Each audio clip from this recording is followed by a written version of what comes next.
In a tragic news coming to fore, as many as 3 pilgrims from Assam passed away on Sunday during the Hajj pilgrimage in the Muslim holy city of Mecca. As per reports, the cause of death may have been due to heat stroke and suffocation given the extreme heat wave conditions during the pilgrimage in Saudi Arabia's holy city of Mecca.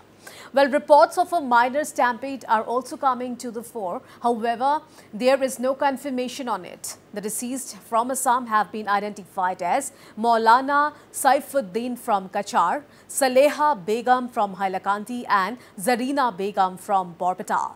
Not only this, another pilgrim from Assam had passed away in Mecca on June 9th. With yesterday's deaths, the number of casualties from the state has gone up to 4. Notably, in recent days, the temperature in Mecca has shot up over 47 degrees, posing extreme challenges to pilgrims who have gone for the annual Hajj.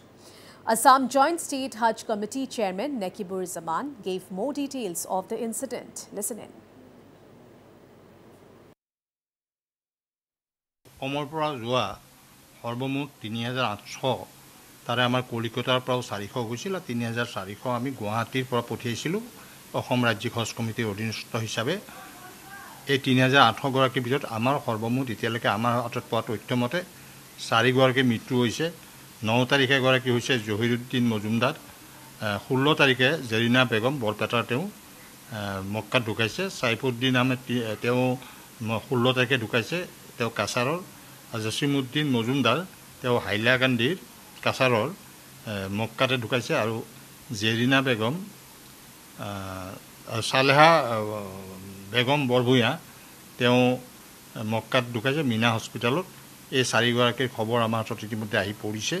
আৰু তেওঁলোকৰ কি ৰোগত আক্ৰান্ত কি এনেধৰণে হৈছে মতে অসুস্থ হৈ তেওঁলোকৰ মৃত্যু হৈছে হয়তো হিট ষ্ট্ৰোকো হ'ব পাৰে বা ঠিক তেনেকুৱা ধৰণৰ অন্যান্য কিছুমান ডায়েবেটিছ থাকে অসুস্থ হৈ পৰে তেওঁলোকৰ মৃত্যু হ'ল এই খবৰখিনি আমাৰ তাতে আহিছে আৰু ইতিমধ্যে আমি তেখেতসকলৰ তাতে যেটো শেষকৃত্য সমাপন কৰাৰ ক্ষেত্ৰত যিখিনি প্ৰয়োজনীয় ব্যৱস্থা আমাৰ পিনৰ পৰা আমি যিবিলাক স্থানত আমি কথাবিলাক ক'ব লাগে আৰু তেনেধৰণে তেখেতসকলৰ ইতিমধ্যে শেষকৃত্য সম্পন্ন দুজনমানৰ হ'ল আৰু দুজনমান বস্তু বাকী আছে এতিয়ালৈ আমাৰ তথ্য অহা নাই